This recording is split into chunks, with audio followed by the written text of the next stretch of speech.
안녕하십니까. 이번 시간에는 셰일 오일하고 지금 크루드 오일 가격 그리고 지금 현재의 주가에 대해서 좀 말씀을 드리고 셰일 오일 잘 모르시는 분 있어서 그거 좀 설명을 드리도록 하겠습니다. 그리고 추가적으로 제가 결론을 내자면은 이게 그 2차 전지와 전기차와 향후에 어떤 관계가 있는지에 대해서도 저의 개인적인 의견을 말씀드리도록 하겠습니다. 어, 내용이 좀 길 수도 있는데 잘 듣고 계시면은 지금 한국 증시의 한 두 가지 섹터죠. 전기차와 2차 전지, 그리고 2차 전지의 소재, 이 부분에 대해서 어느 정도 해결을 할 수 있지 않을까 생각이 듭니다. 우선은 먼저 하나 보여드릴 게 있습니다. 여기 보시면은 이게 지금 미국의 지금 크루드 오일 생산량인데요. 차트 보시면은 지금 저점을 찍었던 것이 2000년대 초반에 이 저점을 찍고 지금 2020년도에는 지금 거의 한 3배 가량입니다. 지금 저점이 3800이라고 했을 때 3배 이상이 되는 생산량을 지금 찍고 있습니다. 이게 지금 뭘 의미하냐면은 기존에는 그 쉐일 쉐일 오일을 뽑아내는데 비용적으로 상당히 많이 들기도 하고 그 비용이 많이 드는 이유가 그 수율이 잘 나오지가 않습니다. 그래서 그 수율을 잘 내기 위해서 연구를 진행을 했고 2000년대 후반부터 그 생산량이 점점 증가를 할 수가 있습니다. 그래서 거기에 대해서 좀 설명을 왜 그렇게 생산량이 증가되는지 설명을 드리고요. 궁극적으로 보시면 현재 지금 2018년도 기준인데 미국이 지금 오일 생산량이 제일 많습니다. 원래는 보시면은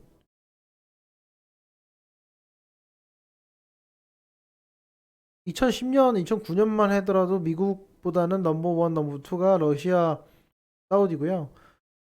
그리고 미국은 3등이었습니다. 그리고 그 다음 이란이었고. 근데 이제 중동에 그 이슈를 두지 않았던 그 이유가 뭐냐면은 지금 이게 보시면은 베네수엘라도 망한 게 이래서 망한 겁니다. 그 유가가 좀 떨어지면서 주된 GDP 주된 그 오일이 그 복지 정책으로 사용했던 것 그 손익분기점 아래로 내려가면서 베네수엘라가 망했죠. 여기 보시면은 지금 현재 상황도 비슷합니다. 사우디아라비아, 러시아도 마찬가지로 어떻게 보면은 GDP의 대부분을 차지한다고 해도 과언이 아닐 정도로 상당히 많은 생산량을 갖고 있습니다. 근데 최근 들어서는 18년도인데 지금 2020년도 훨씬 더 많습니다. 그 미국 같은 경우가 지금 세계 최대 원유 생산 국가고 최대 수출을 하고 있습니다. 그래서 이게 왜 그렇게 됐냐면 결론적으로 이 셰일 오일의 생산성이 향상되면서 시작이 됐습니다. 셰일 오일이 뭐냐면은 이렇게 지표면이 있으면은 이 지표면에 이렇게 몇 칸 이렇게 내려가게 되면은 여기 오일이 이렇게 있습니다. 오일이 있는데 이게 액체 상태로 있는 게 아니라 여기 보면은 마치 그 스펀지죠, 스펀지 같이 어떤 지층에 이렇게 왜 아스팔트에 기름 묻듯이 이렇게 쭉 묻어 있어요. 이렇게 있는데 요걸 어떻게 하냐면은 여기에 구멍을 뚫어가지고 땅을 이렇게 팝니다. 이렇게 땅을 파가지고 순 상태에서 이거를 이은자로 이렇게 해서 구멍을 이렇게 뚫어요. 그 다음에 여기를 이제 확대를 해서 보면은 이렇게 구멍이 이렇게 뚫려 있거든요. 그래서 이 오일을 지금 이게 땅에 스며들었던 그 오일을 어떻게 해야 될까요? 얘를 빨아 올려야 되는데 얘가 지금 액체인 상태에서는 거의 진공으로 빨 수 있겠지만은 그러지 못하기 때문에 이거를 여기 있는 오일을 따야 됩니다. 근데 이 호수가 들어가면 짤 수 없기 때문에 어떻게 하냐면은 여기다가 고압의 물을 쏴요.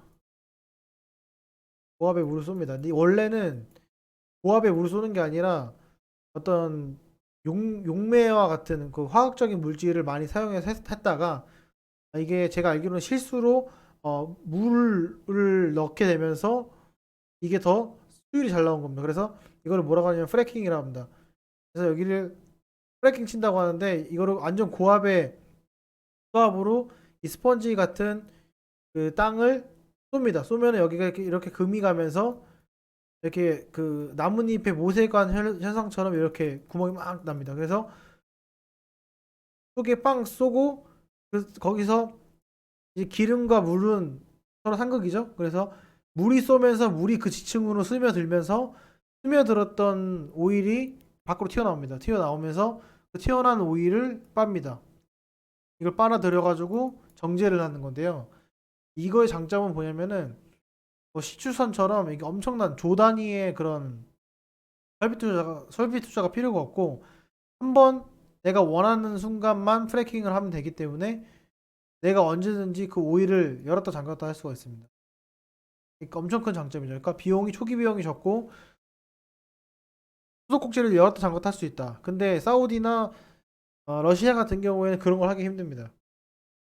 네, 그래서 힘들기 때문에 그렇고 또 하나는 잘 보시면은 이렇게 응축되어 있는 상태에서 프래킹을 한 번에 딱 해주는 순간 원유가 그때 거의 대부분이 나오게 되는데 그래서 보통 이 X축, Y축으로 설명을 드리면은 이게 생산량입니다. 그리고 여기가 프래킹 시간이에요. 그러면은 이게 이렇게 나옵니다. 이렇게 나오는데 여기서 여러 가지가 있는데 구멍을 막 여러 개 뚫을 수도 있고 이 프래킹 해가지고 수율을 낼 수 있는 기술이 점점 발전합니다. 왜 발전을 하냐면 자유경쟁 시대에서 이 땅과 이 땅의 지층별로 개인의 각각의 소유주가 있고 투자처를 받고 해가지고 이 기술력이 발전하게 됩니다. 그래서 지금 예전에는 이렇게 해서 수율이 이 정도만 나왔는데 지금 수율이 어떻게 나왔냐면 이렇게 나옵니다. 이 기울기가 엄청 가파라지고 있어요. 그래서 예전에는 배럴당 80불 정도를 해야 이게 타당성이 나왔는데 지금은 50불 이하로 떨어졌습니다. 제가 알기로는 훨씬 떨어진 걸로 알고 있습니다. 근데 정확한 데이터를 못 찾아가지고 제가 명확히 말씀은 못 드리겠고요. 확실한 거는 지금 현재 수준은 사우디나 러시아가 뽑아낼 수 있는 손익분기점 이하의 지금 셰일 오일을 뽑고 있는 걸로 알고 있습니다. 그렇기 때문에 엄청난 투자가 들어갔고 2010년 이후에 미국은 그런 원유 최강자로 나서면서 에너지의 강대국이 되었죠. 그래서 지금 주가가 이렇게 올라간 것 중에 하나인데 가장 큰 문제는 너무 많이 뽑았기 때문에 감산을 할 수밖에 없습니다. 왜냐면은 뽑은 대로 다 팔게 되면은 문제가 되는 거죠. 왜냐면 지금 현재 에너지 효율이 점점 높아지고 뒤에 말씀드릴 전기차 그리고 2차 전지 그리고 친환경이 이어지면서 석유의 사용량은 점차 줄게 되고 그리고 소비재 같은 게 경기가 위축되다 보니까는 석유 산업 같은 게 크게 발달하지 못하면서 예전보다는 오일 사용량이 크게 늘지 않았고 반면에 그 셰일 혁명이 일어나면서 미국에서 저가에 다량을 공급하기 때문에 당연히 이거는 2018년, 2017년 그때부터도 여기 보시면 그렇습니다. 2018년, 2017년 이때부터 우리는 앞으로 원유가가 폭락을 하겠구나 이렇게 다들 생각을 했습니다. 그래서 제가 오늘 드리고 싶은 말씀은 최근에 이런 얘기가 있습니다. 지금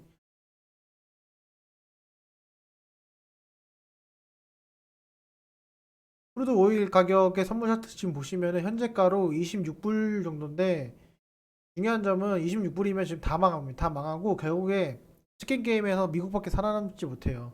근데 문제는 미국만 살아남으면 다행인데 이 러시아가 겹쳐있기 때문에 분명히 그 관세나 기존의 압박을 통해서 지금 서로가 합의하에 감산을 할 거로 생각이 됩니다. 왜냐면 지금 원유 생산의 최대 국가는 미국이고 그 미국이 감산을 하게 되면은 미국만 손해이기 때문에 지금 협상을 통해서 사우디, 러시아, 미국이 탑3가 지금 감산을 하고자 합니다. 근데 사우디아라비아가 증산을 한다고 역으로 오일 전쟁을 선언을 하면서 지금 문제가 되고 있는데요. 결과적으로는 제재를 통해서 제 생각에는 빠른 시간 내에 이 40불대로 다시 올라와야 됩니다. 그래서 빨리 올라와서 지금 이 상태로 떨어진 상태로 지금 만약 올해가 지나가는 게 된다면은 더 큰 문제를 발생할 수가 있고, 거꾸로 무슨 말이냐면 빨리 이 반등을 해야 되고, 앞으로 나올 뉴스의 대부분은 주가 상승보다는 오일 오일가의 정상적인 회복을 주시해야 될 것으로 저는 생각이 듭니다. 여기서 또 말씀드리고 싶은 거는, 그러면은 이게 만약에 계속 저유가가 진행이 되면은 미국 셰일 에너지 회사들은 망하느냐에 대한 내용인데요.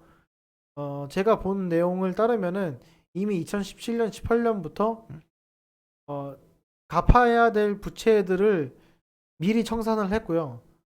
청산하지 못한 것들은 10년 뒤에 갚는 것으로 상환 시기를 뒤로 미뤘습니다. 그래서 대부분이 그렇고, 되게 정크본드에 해당하는 하이 리스크 채권들 같은 경우에는 실질적으로 2020년도 올해까지 갚아야 될 자금이 뭐 아주 적기 때문에, 그것도 전체 금액의 50분의 1, 2, 50분의 2 정도, 3%에서 4% 정도 되기 때문에, 그 정도가 만약에 파산을 한다고 하더라도 주가의 일시적인 급락이 있을 수 있지만 충분히 미국에서 커버를 가능한 그 정도의 부채다, 이렇게 말씀드릴 수가 있습니다. 그래서 지금 제가 말씀드리고 싶은 건 또 하나 마지막으로 말씀드리면, 지금 이런 상태에서 과연 2차 전지, 2차 전지의 메인은 전기차죠. 전기차인데 과연 그러면은 이게 될 것이냐. 지금 오일이 넘쳐나고 오일이 싼데 생각해 보십시오. 내가 지금 하이브리드 사는 이유가 뭡니까? 하이브리드 사고 전기차 사는 이유가 뭐예요? 조용해서? 물론 조용해서도 맞지만 원유가가 올라가니까, 기름값이 올라가니까 사는 거고, 아직까지 경유차가 아닌 이상 환경적인 규제는 유럽의 일부 지역을 빼놓고는 없잖아요. 그렇기 때문에 이 전기차로 가는 데 있어서, 내연기관에서 전기차로 가는 데 있어서 가장 큰 이슈는 지금 오일이 넘쳐납니다. 오일이 지금 주체를 못하고 있어요. 근데 전기차로 빨리 갈까요? 근데 오일이 넘쳐나는 그 주체가 사우디나 러시아나 이랬다면은 미국이 빨리 전기차로 가려고 하겠죠. 하지만 미국은 지금 자가 소비도 하고 남아 돌아가지고 수출을 하고 있습니다. 원유를. 그런데 이 전기차가 중요할까요? 저는 개인적으로는 중요하지 않다고 생각을 해요. 그래서 전기차의 전환 속도가 느리고, 그러면은 결과적으로는 전기차의 가격과 그 내연기관의 가격이 같아졌을 때 그나마 어떤 메리트가 있겠죠.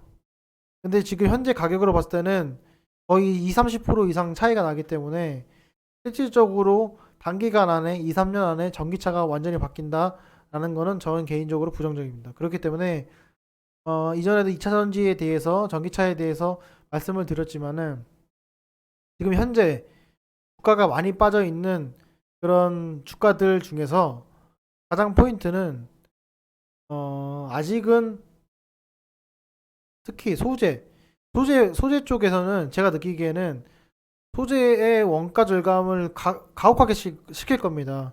우리 예전에 스마트폰이나 IT 기기 같은 거 발전을 했을 때, 컴퓨터 발전하고 메모리 발전했을 때 하청업체에서의 그 원가 마진을 강하게 요구하진 않다가 점점 이게 치킨 게임이 들어가고 경쟁을 하다 보면은 원가 절감이 들어갈 수밖에 없습니다. 그러면 결국에는 승리를 승리를 갖고 가는 곳은 조립회사예요.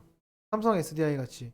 근데 이 삼성 SDI 같은 것도 결국에는 최종 조립회사인 자동차 회사에서 가격을 싸게 안 만들면 또 문제가 되거든요. 그렇기 때문에 결과적으로 전기차를 만드는 것, 내연기관의 가격과 같이 전기차를 만드는 것은 전 산업 시장에서 좋지 못한 결과를 낳을 수 있다, 이렇게 볼 수가 있어요. 제 개인적으로 그렇게 생각합니다. 그렇기 때문에 지금 저가로 매수할 수 있는 찬스 중에서 특히 전기차와 전기차 소재 산업은 약간 뒤로 미루는 것이 좋지 않을까 이렇게 생각이 들고요.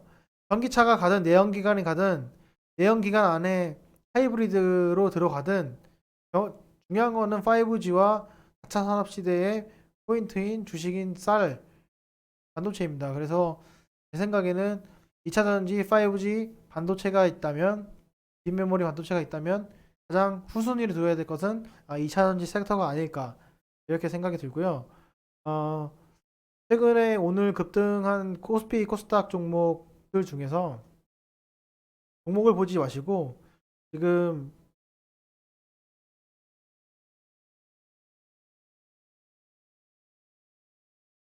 40불대 들어오면 일로 오는 거예요, 다시. 이게 지금 보시면 코스닥 차트고요. 이 코스피 차트인데 이 1800선이라고 해당되는 곳이 어디냐면 결국 이 40불입니다. 이 40불. 40불이 들어와야 돼요. 일단은 지금 앞으로 제 생각에는 이 코로나 때문에 이 주가가 이렇게 무너졌다 생각을 하지 않습니다. 저는 이 오일 때문에 그렇다 생각이 들고 그렇다면은 할 수 있는 방법은 결국에는 오일가를 올리려면 방법 하나밖에 없습니다. 달러 가치를 떨어뜨려야 돼요. 오일 가격이 올라가려면 달러 가치를 떨어뜨려야 됩니다. 그렇기 때문에 양적 완화건 뭐건 제로 금리건 뭐건 트럼프가 이 코로나 사태를 통해서 경제 부흥을 일으키고자 한 것이 아니라 결국에는 원유 가격을 다시 50불대로 올리기 위한 어떤 그 방안이 아닐까 그렇게 생각을 하고 있습니다. 그래서 앞으로 제 영상을 보시고 계시는 분들은 이 점을 좀 인지를 하시고 투자에 좀 도움이 되셨으면 합니다. 오늘은 그 2차전지 그리고 전기차 그리고 크루드 오일 그다음에 셰일 오일 그다음에 주가에 대해서 좀 설명을 드렸고요. 다음 시간에도 제가 이런 내용들을 자주 좀 올리도록 하겠습니다. 되도록이면은 어떤 데이터가 있는 걸 위주로 설명을 드리려고 하는데 마땅히 제가 좀 시간이 그렇게 많지 않은지라 최대한 그래도 준비한 만큼 또 영상을 올리도록 하겠습니다. 오늘 영상은 여기까지 하겠습니다. 감사합니다.